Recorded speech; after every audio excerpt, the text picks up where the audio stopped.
batang Ikaw. nangihinging itlog.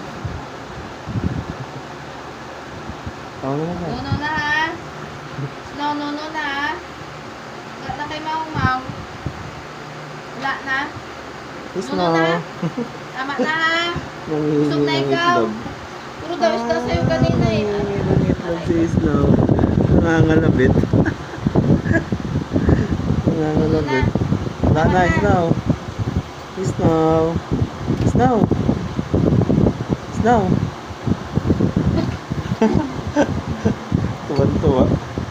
Nangihingi ng pagkain niya.